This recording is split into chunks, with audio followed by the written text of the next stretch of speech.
Voilà, monsieur, bonsoir. Mardi 4 février, merci d'être avec nous sur l'ORTM.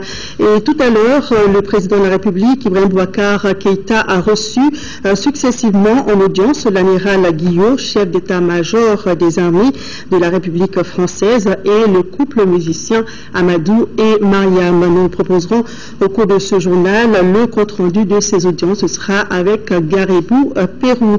En attendant, le Premier ministre Oumar Tatamli est à Bruxelles depuis hier.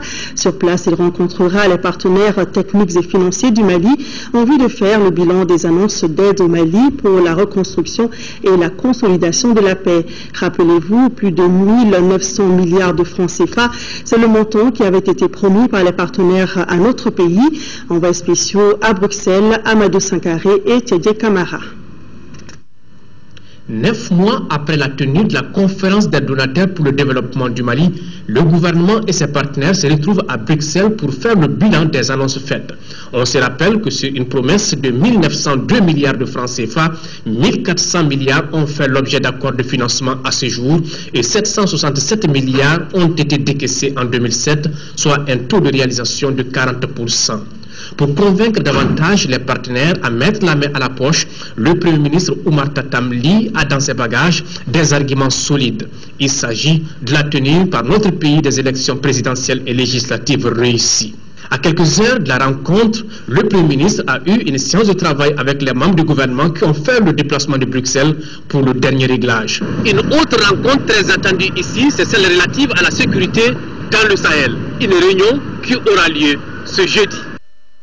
Voilà donc retour ici au Mali. Le président de l'Assemblée nationale porte à la connaissance des honorables députés que la séance plénière ouverte le mercredi 22 janvier se poursuivra ce mercredi 5 février et jour suivant s'il y a lieu à partir de 15h dans la salle Modibo Keïta. L'ordre du jour porte sur l'examen et l'adoption du règlement intérieur. Le président s'est compté sur la présence effective des honorables députés. La séance est publique. En fin de séjour dans notre pays, la délégation du Conseil de sécurité des Nations Unies a animé un point de presse pour tirer le bilan de sa mission au Mali. C'était hier au siège de la MINUSMA. Dans une déclaration préliminaire lue devant les journalistes, la délégation a affirmé avoir détecté une volonté de la part des Maliens à aller vers les négociations. Alocénie Touré. Après avoir rencontré les autorités et les groupes armés, la délégation onusienne a relevé une volonté à la fois des pouvoirs publics et des groupes armés d'aller vers les négociations dans les plus brefs délais. Toutefois, les délégués des Nations Unies ont affirmé leur attachement au caractère inclusif des futures négociations et leur tenue au Mali. Au début de la négociation, il est tout à fait normal que les deux parties aient des demandes, je dirais, maximalistes. Au début, tout le monde pose les demandes maximalistes. Ensuite, on négocie. Et cela, je ne peux pas préjuger du cours de la négociation. Mais ce qui est le plus important, c'est d'abord le président de la République, dans des termes très émouvants et très forts, a affirmé sa volonté de réunifier, de réconcilier les Maliens. Et cela, ça ne m'a pas surpris. Mais aussi du côté des groupes armés, tous ont naturellement dit qu'ils se plaçaient dans le cadre de la souveraineté, de l'unité du Mali. Et tous ont dit qu'ils voulaient négocier. Ensuite, eh bien, voilà, je dirais, ça va être la qualité, le génie des Maliens en tant que diplomates de mettre tout le monde autour de la même table. Mais nous pensons au Conseil de sécurité qu'une négociation doit être sans précondition, mais également qu'elle doit se faire sur la base de ce qui a été déjà négocié et de ce qui a déjà porté des fruits, c'est-à-dire l'accord préliminaire de Ouagadougou. Plus tard, le désarmement et le cantonnement devraient être rigoureusement menés. La délégation en appelle à une vigilance accrue de la part de tous pour éviter les surprises désagréables. Selon toujours le communiqué, le chef du gouvernement a transmis un document retraçant le processus devant conduire à ces pourparlers. Les Nations Unies encouragent le gouvernement à poursuivre le déploiement de l'administration pour offrir les services de base aux populations. Allons à présent à Koulouba, où le président de la République, Ibrahim Boubacar Keïta, a reçu successivement en audience l'amiral Guillot, chef d'état-major des armées de la République française, et le couple de musiciens Amadou et Mariam. Le compte-rendu des audiences avec Garibou Pérou. Amiral Guillot arrive à Koulouba, sa destination. Il est venu faire le point de sa mission au président Ibrahim Boubacar Keïta. Il s'agit de la mission d'écoute de terrain qu'il a effectuée au nord du Mali. Il a tout d'abord traduit sa gratitude au président Keïta pour sa détermination à résoudre la crise malienne avant de préciser qu'une excellente coopération se développe progressivement entre l'armée malienne et la force Serval. Je suis venu informer le président de la République du Mali de ce que j'ai vu auprès des troupes françaises, que je suis allé visiter à Gao et également dans leur état-major à Bamako, à côté de l'aéroport.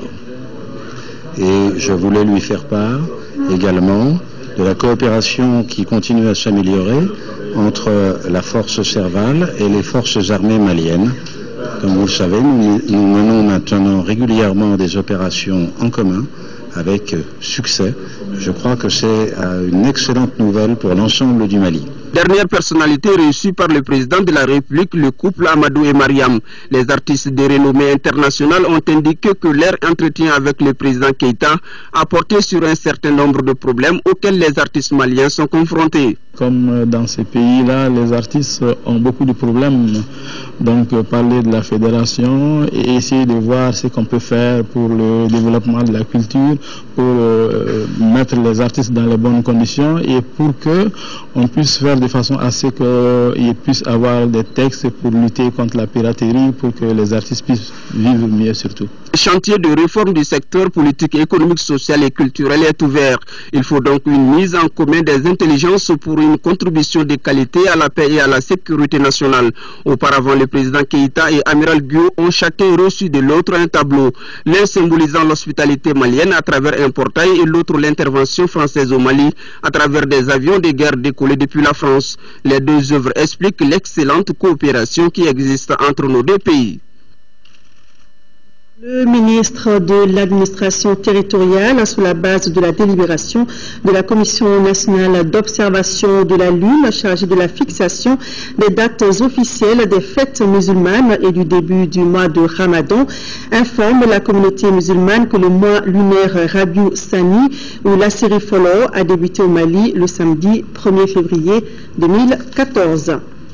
Un atelier de plaidoyer s'est ouvert ce matin au Haut Conseil des collectivités, organisé par le ministère de l'Environnement et de l'Assainissement. Il sera question de changement climatique. Il s'agira de renforcer les capacités des acteurs concernés dans la lutte contre les changements climatiques. Le reportage du Daouda Sidiki Diara. Protection de l'environnement. Les élus des collectivités engagent une lutte sans merci contre les questions de changement climatique. Cet atelier qui est organisé à leur intention par le ministère de l'Environnement et de l'Assainissement est un grand pas dans la sensibilisation et le renforcement des capacités de ces acteurs politiques. Le Haut Conseil des collectivités, en sa qualité de représentation nationale des collectivités territoriales, se révèle-t-il l'interface la mieux appropriée pour plaider auprès des autorités en faveur de la prise en compte des changements climatiques dans les politiques et programmes de développement. Il en assurera également le portage par les populations plus que jamais exposées aux conséquences nuisibles de ces dangers. C'est pourquoi j'engage l'ensemble des conseillers nationaux et des collectivités territoriales du Mali à ne ménager aucun effort pour amoindrir les effets de ces cycles de dégradation sans précédent que subit notre cadre de vie. Selon des études menées sur les scénarios climatiques au Mali, on s'attend à une augmentation des températures, ce qui va occasionner une baisse des précipitations, toutes choses qui ont des effets négatifs sur le développement socio-économique de notre pays, notamment l'agriculture, l'énergie, les ressources en eau et les infrastructures. Notre pays, face à cette détérioration de son potentiel de production, a posé un certain nombre de jalons parmi lesquels on peut citer la signature du protocole de Kyoto le 2 janvier 1999 et sa ratification le 11 février 2002. L'élaboration de deux communications nationales sur les changements climatiques la désignation du point focal de changement climatique au Mali, la mise en place d'une autorité nationale désignée, le mécanisme pour le développement propre en 2003. La mise en œuvre d'un certain nombre de projets sur le changement climatique. Le Haut Conseil des collectivités, à travers son président, s'est dit prêt à accompagner les autorités maliennes pour faire de la lutte contre les changements climatiques un vecteur de développement durable. Aujourd'hui, c'est la journée mondiale de lutte contre le cancer. Au Mali, une visioconférence a été organisée entre Bamako et Paris. Les chercheurs et médecins ont échangé sur le thème « Les enjeux de la prise en charge des cancers en Afrique et en particulier au Mali ». Le reportage de Nyanya Alou Traoré.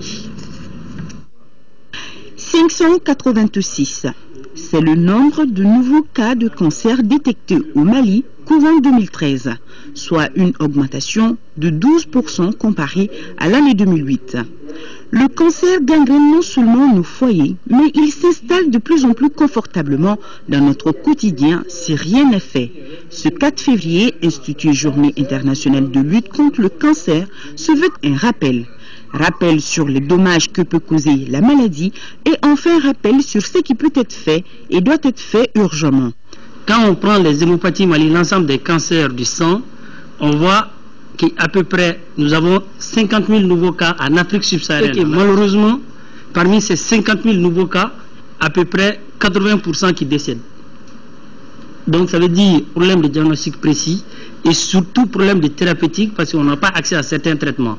Thème principal, les enjeux de la prise en charge des cancers en Afrique et en particulier au Mali. À la matière, les statistiques sont assez éloquentes.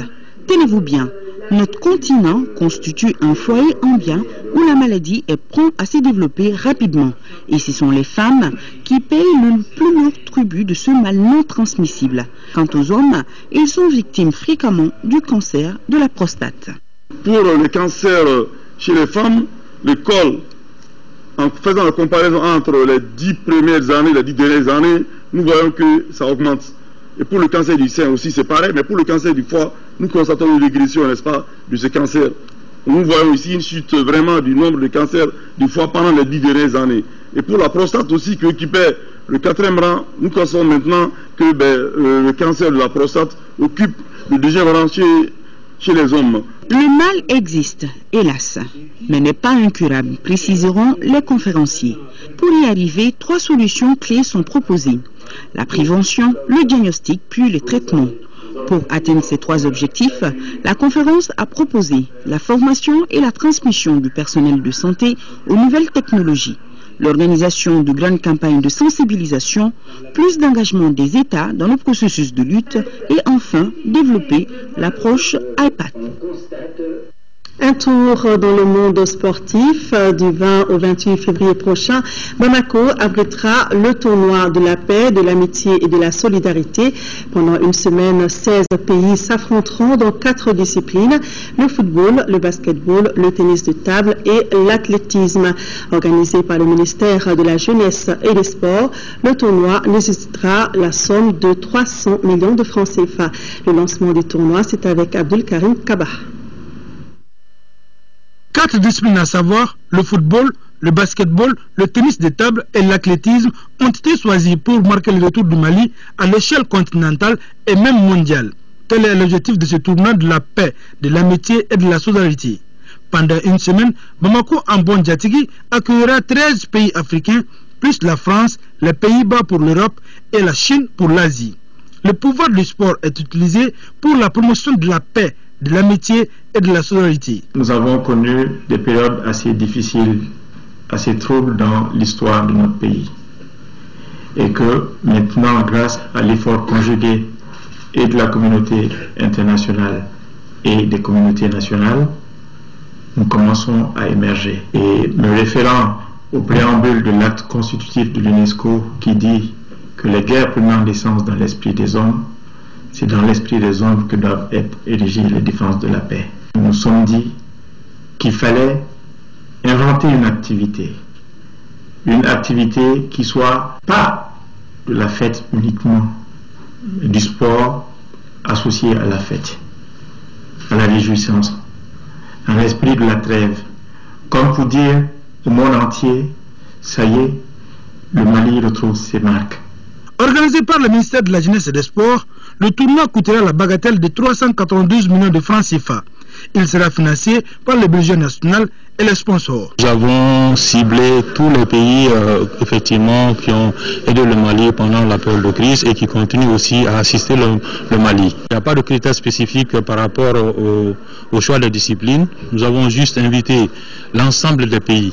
Nous comptons sur le budget national, sur les sponsors, en l'occurrence le sponsor officiel, et aussi bien les partenaires qui pourront nous assister. Ce tournoi multidisciplinaire de football, de basketball, du tennis de table et de l'athlétisme verra la participation de 834 personnes du 20 au 28 février prochain. C'est là pour une semaine de fêtes et de sport pour la paix. Sur invitation du collège Horizon de Bamako, le ministre de l'Éducation nationale a effectué du 27 janvier au 3 février une visite de travail et d'échange en Turquie.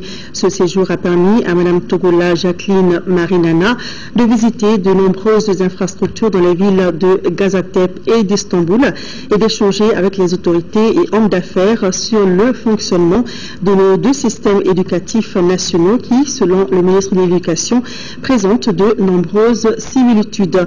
Cette visite a été l'occasion de mettre l'accent sur la valeur ajoutée de cette coopération turco-malienne en matière d'éducation que Mme Togola Jacqueline Marinana a qualifié d'un moyen de plus pour réaliser le développement en permettant de réfléchir ensemble à la manière d'accroître la coopération au développement au-delà des projets envisagés, le développement des partenariats académiques entre le Mali et la Turquie permettra d'intensifier les rapprochements entre nos départements chargés de l'éducation, nos établissements scolaires ainsi que la conduite de projets communs. Il devrait se traduire à terme par des transferts de compétences et de technologies qui permettent un développement à long terme.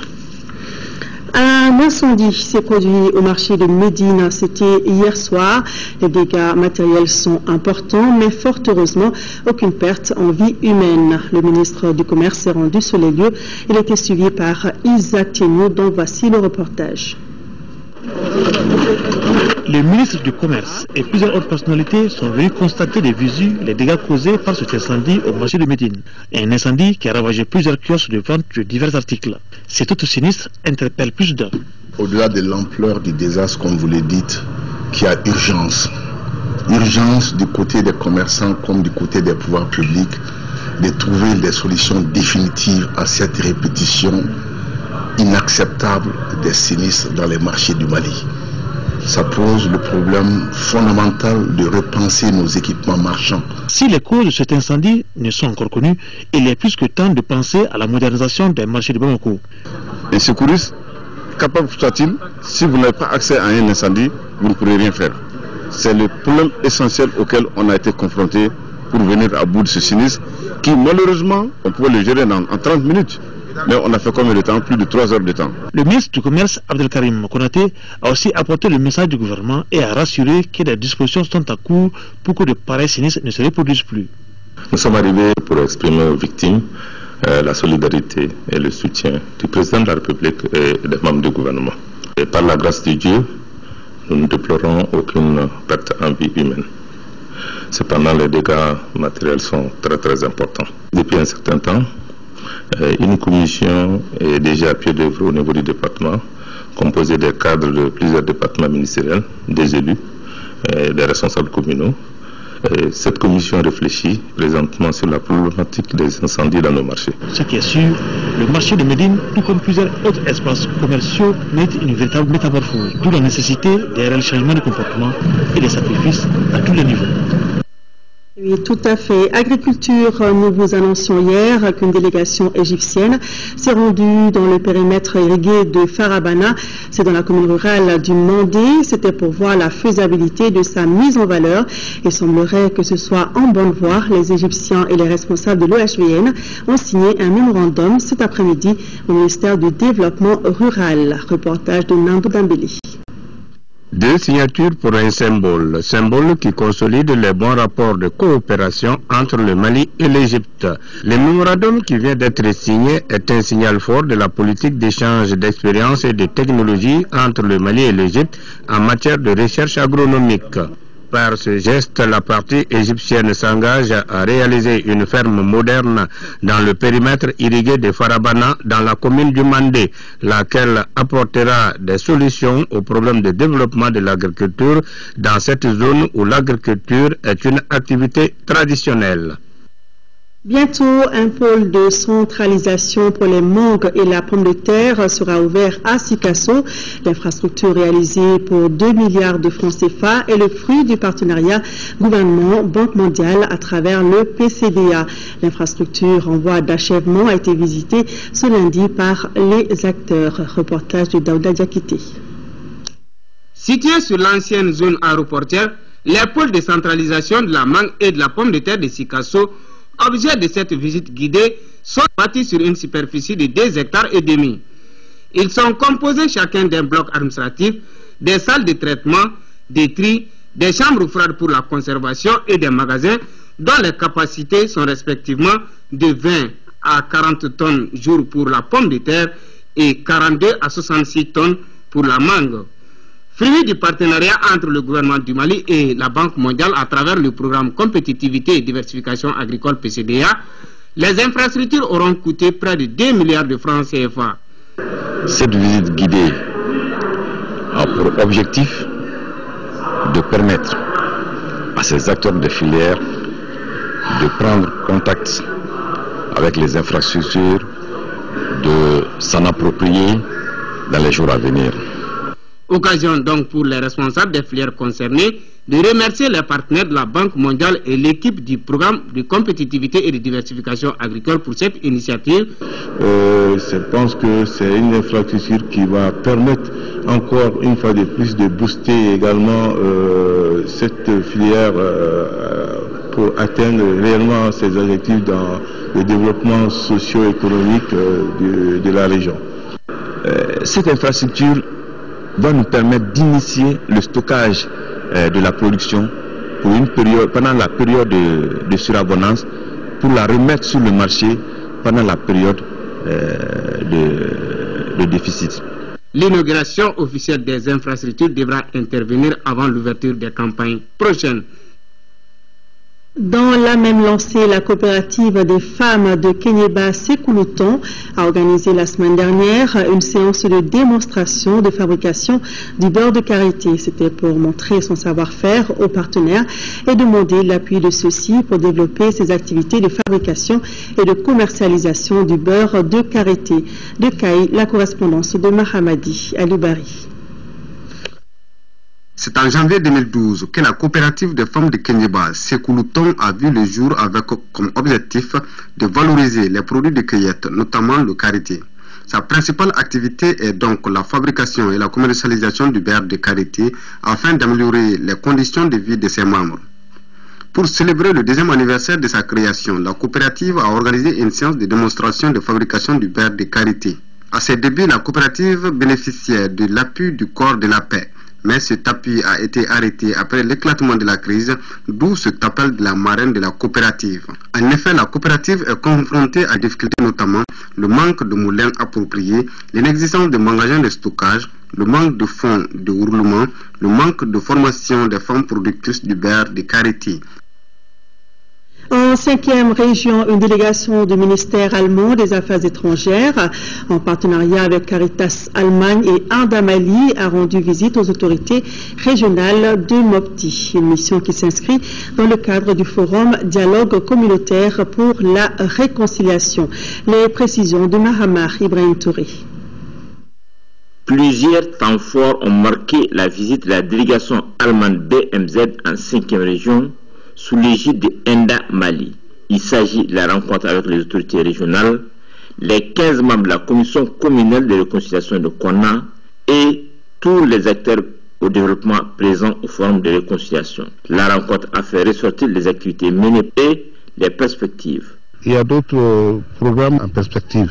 On doit aussi former des gens dans des activités économiques, il faut trouver la solution alimentaire, il faut trouver la solution de l'emploi, il faut trouver la solution des commerçants aussi qui ont perdu beaucoup de choses. Ils ont posé sur la table donc les préoccupations, les problèmes de la commune et après tout ils vont faire des résolutions donc qu'on va analyser ensemble pour voir dans quelle mesure on pourrait apporter aussi des soutiens. La coopération Mali-Allemagne qui dure depuis plusieurs années s'articule autour du processus de décentralisation, la coopération secteur eau et l'appui aux groupes cibles victimes de la crise. C'est pourquoi la délégation était à l'écoute des élus. On a discuté avec le comité de la réconciliation. Nous avons appris que sont les nécessités, que sont les besoins les plus prioritaires après la crise. Nous avons réservé des fonds dans notre budget allemand pour le développement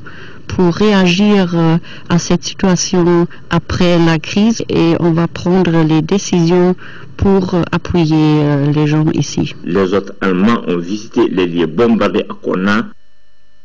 En deuxième région, lancement à Koulikoro du programme d'urgence sur les filets sociaux dénommé Djigisemeïri. Il a été question des axes prioritaires du programme qui va permettre de lutter contre l'insécurité alimentaire. Il est financé à hauteur de 35 milliards de francs CFA par la Banque mondiale. Brema Kone.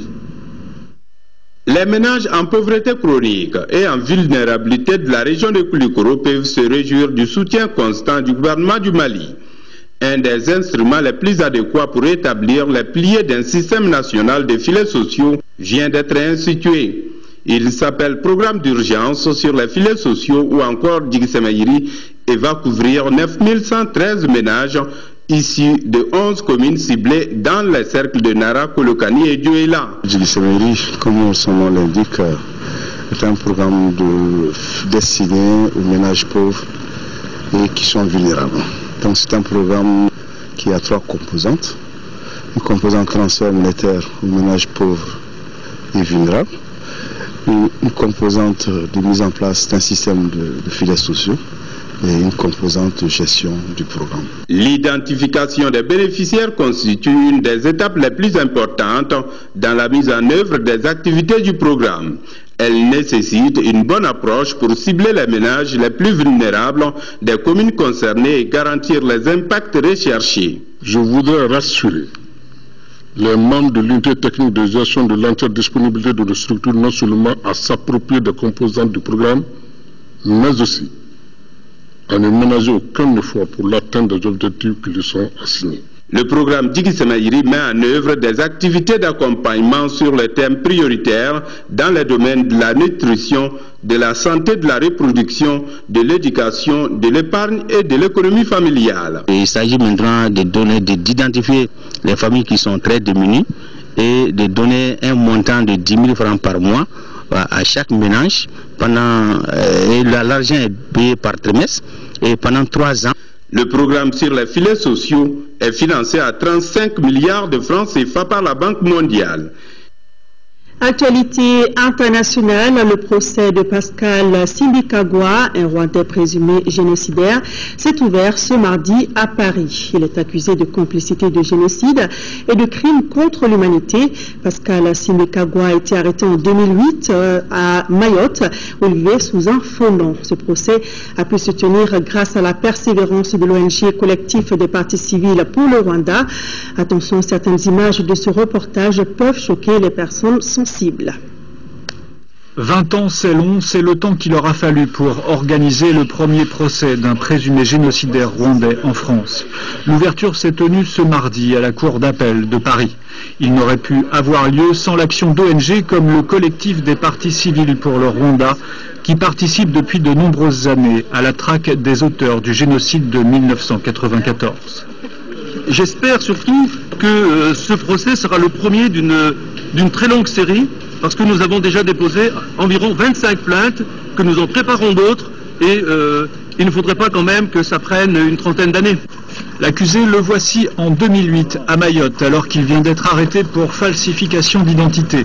David Safari s'avère être le capitaine Pascal Simbikangwa, proche de l'ex-président rwandais Juvenal Habyarimana, et soupçonné d'avoir joué un rôle actif pendant la préparation et l'exécution du génocide. Le voilà aujourd'hui dans le box des accusés après une longue instruction menée par le pôle crime contre l'humanité du parquet de Paris. Âgé de 54 ans, paraplégique suite à un accident de la route, il nie les faits qui lui sont reprochés et ses avocats commis d'office estiment qu'ils n'ont pas eu les moyens de le défendre. La défense a déposé des conclusions de nullité parce qu'elle considère qu'il y a une inégalité des armes flagrante entre le parquet, la défense et les parties civiles.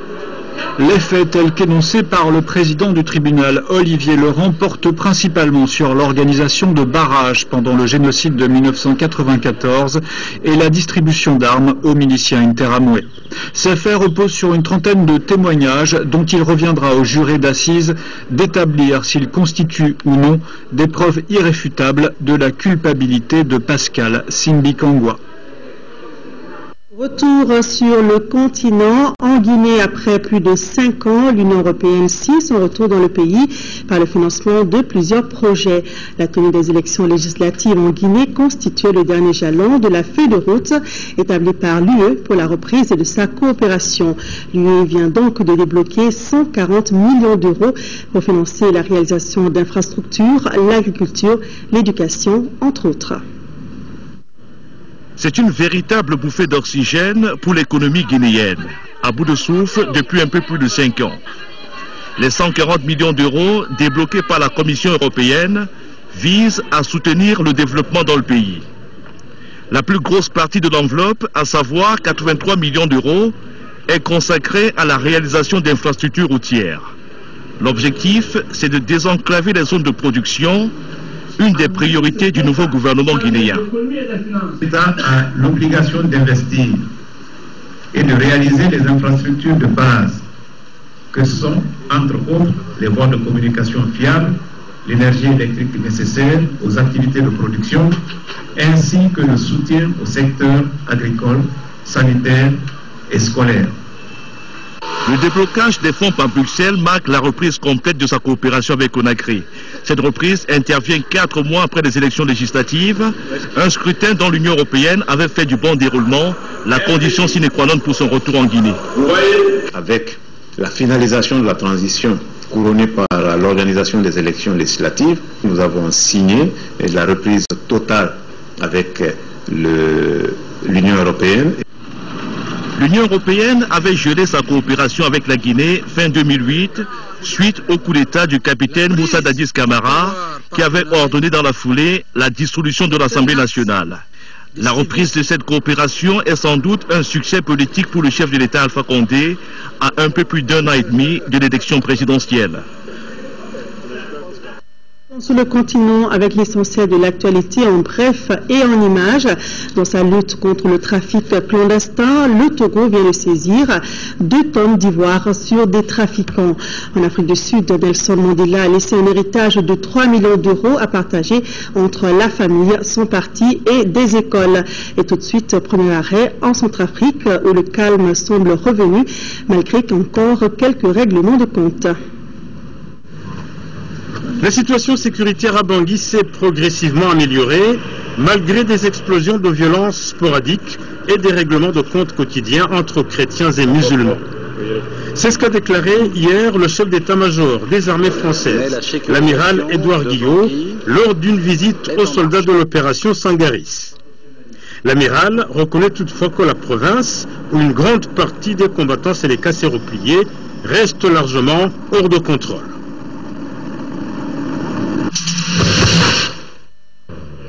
Le testament de Nelson Mandela a été dévoilé hier au siège de sa fondation à Johannesburg par un juge de la Cour suprême sud-africaine.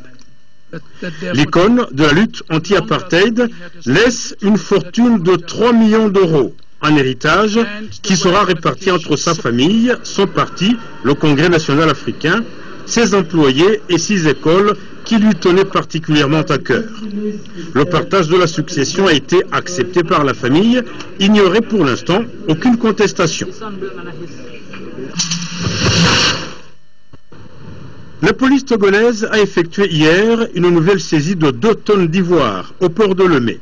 En une semaine, les policiers togolais ont mis la main sur 4 tonnes d'ivoire dissimulées dans des conteneurs chargés de bois en partance pour le Vietnam. Un Vietnamien et 2 Togolais ont été arrêtés dans le cadre de l'enquête. Le trafic d'ivoire a pris de l'ampleur ces dernières années en Afrique de l'Ouest en raison d'une forte demande au Moyen-Orient et en Asie. Tour à l'actualité nationale, un mot de culture. La ville de Ségou vivre au rythme du festival Solo Niger à quelques heures de la rencontre. Les petits commerces s'ouvrent dans la ville et les invités sont en train d'arriver sur place, y compris nos envoyés spéciaux. Et les organisateurs procèdent au dernier réglage sur les sites qui doivent accueillir les manifestations. Cheikh Omar Sangari. La fête s'est fait sentir dans la ville de Ségou à travers drapeaux, banderoles de bienvenue et autres mouvements d'animation. À cette veille du démarrage du festival sur le Niger, les affaires s'adaptent à la situation de post-crise dans laquelle se tient cette 10e édition. Comme il n'y a pas eu de festival, on n'avait pas tellement, et puis avec la crise, on a essayé de faire des trucs comme ça, rien que des trucs qui peuvent plaire à nos frères africains. Voilà, juste pour avoir un peu et pour s'en sortir. Voilà. Sinon, notre base, c'est le tourisme. Ici, les festivaliers sont accueillis et orientés. Les différentes sous-commissions de l'organisation sont mobilisées et des figures emblématiques de la musique africaine sont annoncées. Tous les sites qui doivent abriter des activités du festival sont fin pleins. Qu'est-ce que cette édition réserve? Plein de choses, à commencer par la programmation artistique avec des têtes d'affiche comme Salif Keita, Sekou Jonsek, Ségou Bamino et des stars de la sous-région. Et je pense que ça va être un moment unique en matière de musique. Les activités du festival sur le Niger débutent demain avec l'ouverture du colloque international de Ségou sur la renaissance africaine, enjeux et perspectives. Comme d'habitude, l'ORTM a dépêché plusieurs équipes de reportage pour couvrir cet événement culturel d'une grande importance. Le festival s'ouvre demain. Festival au désert, soirée nostalgique à Bobo-Dioulasso, capitale économique du Burkina Faso. Le concert de réconfort des réfugiés maliens s'est transformé en populaire. La caravane de la paix et de la réconciliation a fait escale dans la plus malienne des villes burkinabées avec des groupes tels que les Voix du Mali, Amanar et Génération Tararagalt du Maroc. Le récit de notre envoyé spécial au Burkina Faso, Moïse Traoré. Les Bobos et les Djoula étaient séparés par le marigot Oué. Un conteur nous rappelle que c'est pour sceller leur union que le colon a préféré baptiser la cité Bobo-Dioulasso au pays des 2 groupes ethniques. La plus malienne des villes burkinabées compte aujourd'hui près de 900 000 habitants. Il y a des difficultés parce que ça fait des années qu'on ne pas.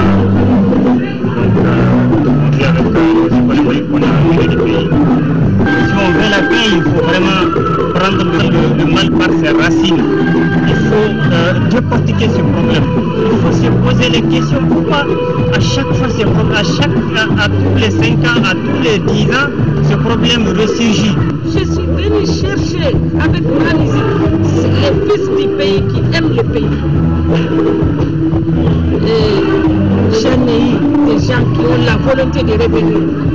La caravane de la paix revient de Lango, près de Zignaré, après le camp de Mentao et Djibo. J'ai vu un vieux, un conseiller de cercle de Tombouctou. Quand il m'a dit, il a pleuré, qu'il est prêt à partir, qu'il veut bien aller au Mali, que ta famille veut bien aller, mais ce monde-là qu'il a, comment il va l'amener?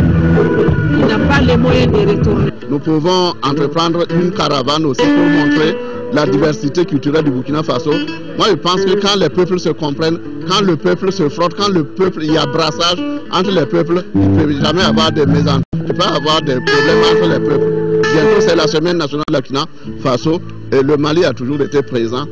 Dans la capitale provinciale des Hauts-Bassins, le show est assuré par le groupe marocain Génération Taragalt, les Voix du Mali, mais aussi les Kidalois de Bamako, Amanar. Et voilà qu'à 1h du matin, le concert se transforme en bal populaire.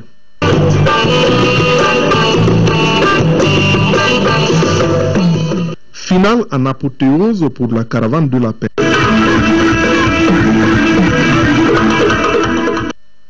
Une belle soirée. Retour au Mali, retour également dans le sport. Nous parlons football. Fin de la 7e journée du championnat national. Le Debo Club de Mopti enregistre sa première victoire de la saison en battant 3-2 l'AS El Ouidja. Le match phare de cette journée, lui, a été remporté par le Djoliba AC qui s'est imposé 2-0 devant l'AS Real de Bamako. Les deux rencontres se sont jouées au stade Omnisport Modibo Keita. Le point, c'est avec Aljumatina. Ce match contre le Djoliba Athletic Club était un véritable test grandeur nature pour l'AS Real avant sa rencontre de samedi au Maroc en tour préliminaire de la Ligue africaine des champions.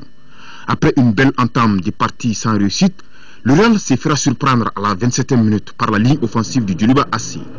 Idrissa Malek Traoré met sur orbite Amra Mali qui ouvre le score. 1-0 à la pause. Les Scorpions, qui ne s'avouent pas vaincus, vont avoir la balle d'égalisation à la 77e minute. Mais Moussa Kone Kofi rate la cible. Cette énorme occasion manquée aura le mérite de galvaniser les Rouges de Bamako qui vont tuer le suspense à la 79e minute. Encore Amara Malé va marquer, cette fois-ci de la tête. 2-0, le Djoliba Athletic Club gagne le match au sommet de la 7e journée. Le match a été très important pour nous, pour la suite, parce que c'est ça qui va nous ouvrir un peu la porte pour aller de l'avant dans le reste du championnat. Honnêtement, nous avons fait le match qu'il fallait faire, mais bon, c'est des détails qui ont manqué, parce que quand vous créez des occasions de but pour revenir dans le jeu et vous ne le faites pas, je pense que contre une équipe comme le Djoliba, c'est aussi compliqué. Je pense que techniquement, et on aurait dû gagner ce match-là, honnêtement, et on avait la maîtrise technique et tout ça, et je pense que ça s'est joué sur les détails. À l'issue de cette journée, les Rouges de Bamako sont leaders avec 18 points plus 8. Suivi du Stade Malien de Bamako également 18 points mais plus 7 au niveau du goal average. Passons au duel des promus entre AS El Ouidja d'Aguel Hog de Kidal et le Debo Club de Mopti. Au terme des 90 minutes, c'est le Debo en jaune qui s'en est finalement tiré d'affaire en l'emportant 3-2. Si le Debo avec 4 points peut encore entretenir l'espoir de rester en Ligue 1, en revanche, ça sent la division inférieure pour AS El Ouidja d'Aguel Hog qui n'a que 3 points. Un rendez-vous après ce journal cybernétique. Ibrahima Traoré et son équipe vous proposent des reportages inédits, mais aussi les traditionnelles rubriques de l'émission comme Cyber News et l'invité du mois. Cybernétique à suivre donc tout à l'heure après ce journal. Cette triste nouvelle, Hassan Guindo, commandeur de l'Ordre national, n'est plus. Il a été arraché à l'affection des parents, amis et anciens collaborateurs à l'âge de 83 ans. Un dernier hommage lui a été rendu ce matin en présence du chef de l'État. Il repose désormais au cimetière de Sotuba, Lamine Keita. Il y a beaucoup plus de passagers maintenant, il y a beaucoup plus de gens qui voyagent. On peut toujours, l'intérieur en tout cas a toujours répondu d'une façon correcte aux besoins d'Air Mali. Hassan Guindo est né le 2 janvier 1931 à Badiangara. Après l'école régionale de San et Jean-Louis Momo de Bamako, il obtint le certificat d'études primaires élémentaires en 1945. Il intégra l'école Terrasson de Fougères, actuel lycée Aska Mohamed. Sa riche carrière débuta après l'école Terrasson de Fougères, notamment comme responsable au ministère des Transports. Il a été le premier directeur de la compagnie Air Mali de 1961 à 1967, ambassadeur du Mali en Chine, puis directeur administratif de l'Organisation pour la mise en valeur du fleuve Sénégal à Dakar et à Manantali où il prit sa retraite. Ses amis et anciens collaborateurs retiennent de lui un homme intègre. Il a été de tous les combats qui ont été menés dans ce pays depuis le début de la lutte politique. Il était à la pointe de ce combat-là. Il fait partie de ceux qui ont été les premiers à créer le Conseil de la jeunesse d'Afrique. Il a été notre premier directeur malien d'Air Mali. Nous avons travaillé ensemble 2 ans passés. Il a été très correct avec nous, il nous a bien dirigés, nous avons vraiment toute une satisfaction même après la retraite. Le président de la République a salué la mémoire du pionnier de l'indépendance. Nous venons de perdre encore un grand du Mali, un des pionniers de l'indépendance, un des jeunes pionniers de l'indépendance. Hassan Guindo, c'était la jeunesse flamboyante de l'USRDA, dynamique, la confiance pleine et entière du président Modibo Keïta.